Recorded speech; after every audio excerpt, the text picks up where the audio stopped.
Ayan, muli magandang tanghali sa inyong lahat at pagpalang araw mga ka-idol.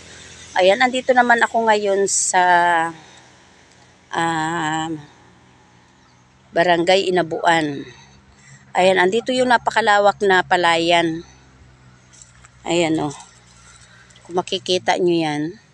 Ayan, itong banda rito, yan ay yung tatalukan pa lang. Pero parang may nakatalok na kaso walang tubig. Sahod ulan din yata ito. Kaya ayan o, natutuyo na. Eh, napakaganda na ng palay doon sa una-unahan na yun. O, berdeng-berde na kung makikita nyo. Ayun o. Berdeng-berde na ang kulay ng palayan dyan. Ayan, napakalalaki ng pitak ng palayan din eh. Magsasawa ka sa isang pitak pa lang ay aabutin ka na siguro ng ilang oras sa pagtalok. Nakakamiss din naman yung pagtatalok dahil yan naranasan ko nung una ang magtalok sa ganyan tubigan. Naranasan namin yung magtalok tapos ay yung tinatawag na talok ani. Ayan.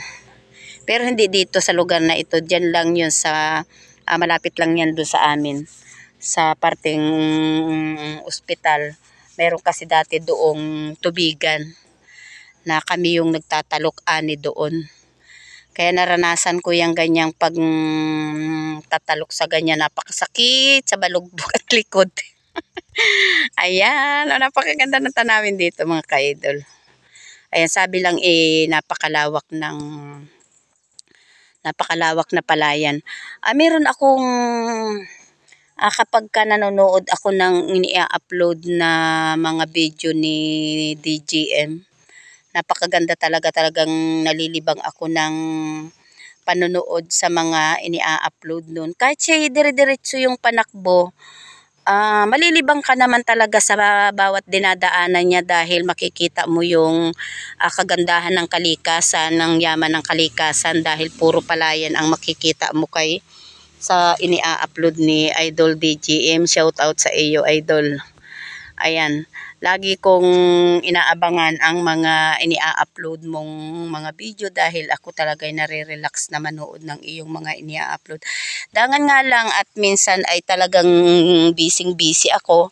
Kapag ka ako hindi busy sa umaga pa lang ay hinahanap ko na kung siya ay mayroong ini-upload na mga video dahil pinapanood ko yung talagang dinadaanan. Dinadaanan pa lang niya talagang malilibang ka na.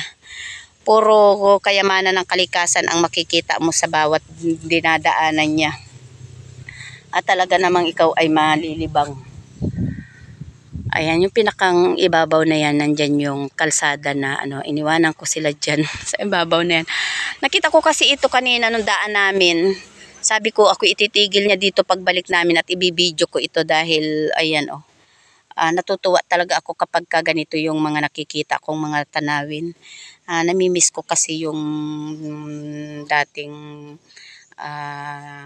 trabaho namin na ganito kami nagtatalok, nag-aani.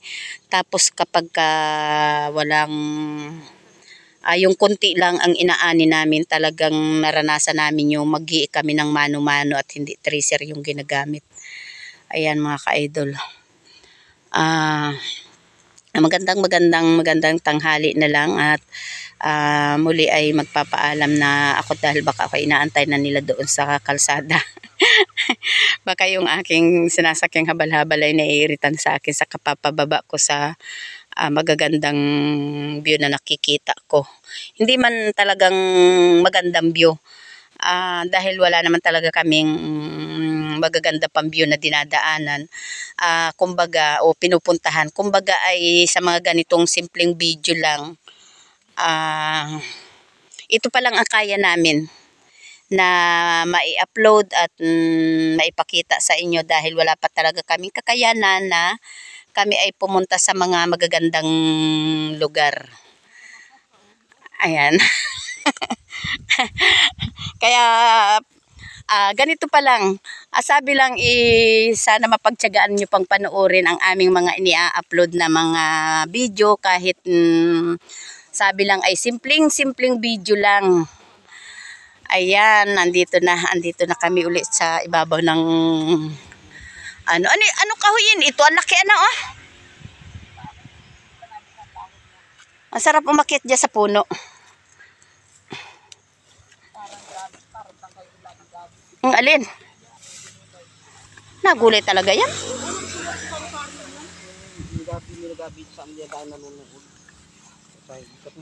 Ano mo ito, i-content mo. Ay! Ayan, muli, magandang tanghali sa inyong lahat at kami ay magpapaalam na ulit. Kami mananakbo na ulit. Ayan, magandang tanghali na lang sa inyong lahat at muli, bye-bye. God bless and love you all.